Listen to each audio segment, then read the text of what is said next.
Which of these planes can take off with one engine and idle? Alright, first up the Airbus Beluga. Alright, full throttle and engine 1.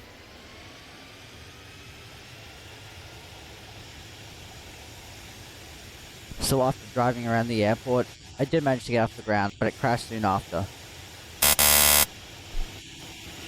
Next, a nice and easy one, the FA-18. This one shouldn't have much trouble. Oh, bit unstable there. Like I thought, that one would easily make it. Now getting into Boeing, we have the 737. I'm not sure how this one is going to go, to be honest.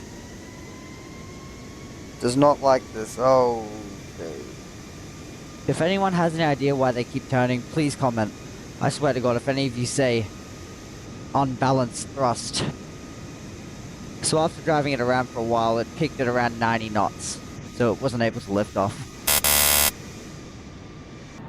Now finally, the queen of the skies, the 747.